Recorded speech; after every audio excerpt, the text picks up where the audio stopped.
আমরা কেন সত্যবাদী হব? এই আলোচনাকে আমরা 4টা পয়েন্টে ভাগ করেছি। 1 নম্বর পয়েন্ট, ইসলামের দৃষ্টিকোণ থেকে সত্যবাদিতা। 2 নম্বর পয়েন্ট, নৈতিকতা ও চরিত্র গঠনের জন্য সত্যবাদিতা। 3 নম্বর পয়েন্ট, সামাজিক দৃষ্টিকোণ থেকে সত্যবাদিতা। 4 নম্বর পয়েন্ট, ব্যক্তিগত উপকারিতার জন্য সত্যবাদিতা।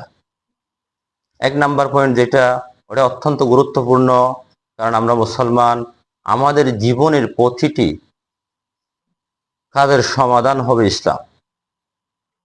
আল্লাহ তাআলা ইরশাদ করেন, বিসমিল্লাহির রহমানির রহিম, ইয়া আইয়ুহাল্লাযীনা আমানুত্তাকুল্লাহা ওয়া কুনু মা'আস সাদিকিন। আল্লাহ বলেন, হে ঈমানদারগণ, তোমরা আল্লাহকে ভয় করো এবং সত্যবাদীদের সঙ্গে থেকো। অন্যদিকে রাসূল সাল্লাল্লাহু আলাইহি ওয়াসাল্লাম হাদিসের মধ্যে ইরশাদ করেন, ইন্নাস সিদকা ইয়াহদি ইলাল বিররি ওয়া ইন্নাল বিররা ইয়াহদি ইলাল জান্নাহ। রাসূল সাল্লাল্লাহু আলাইহি ওয়াসাল্লাম বলেন, সত্য কথা সৎকর্মের দিকে নিয়ে যায়, আর সৎকর্ম জান্নাতের দিকে নিয়ে যায়। এই আয়াত এবং হাদিসের আলোকে আমরা বুঝতে পারি ইসলামের দৃষ্টিকোণ থেকে সত্যবাদিতার কতটা গুরুত্ব রয়েছে। 2 নম্বর পয়েন্ট, নৈতিকতা ও চরিত্র গঠনের জন্য সত্যবাদিতা। সত্যবাদিতা মানুষকে আত্মবিশ্বাসী, বিশ্বস্ত ও সম্মানিত করে তোলে।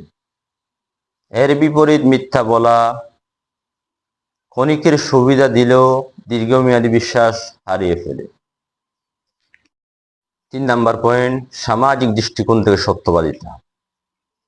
একটি সমাজে যদি সবাই সত্যবাদী হয়, তাহলে সেই সমাজে আস্থা, শান্তি ও ন্যায় বিচার প্রতিষ্ঠিত হবে।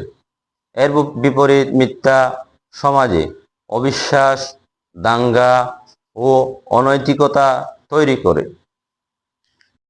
4 নম্বর পয়েন্ট, ব্যক্তিগত উপকারিতার জন্য সত্যবাদিতা। একজন সত্যবাদী মানুষ সব সময় শান্ত থাকে, কারণ তাকে নিজের কোনো কথা গোপন রাখতে বা ডাকতে হয় না। এজন্য সে সব সময় শান্ত ও প্রফুল্ল থাকে। একজন মানুষ সত্যবাদী হওয়ার মাধ্যমে আল্লাহর কাছে প্রিয় ও মানুষের মাঝে সম্মানিত হয়। আমরা সত্যবাদী হব 3 কারণে।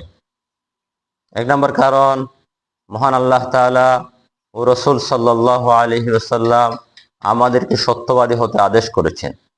2 নম্বর কারণ, এটি আমাদের চরিত্র ও আখিরাত উভয়কে সুন্দর করে। 3 নম্বর, এটি সমাজে ন্যায় বিচার গড়ে তোলার ভিত্তি হিসেবে কাজ করে।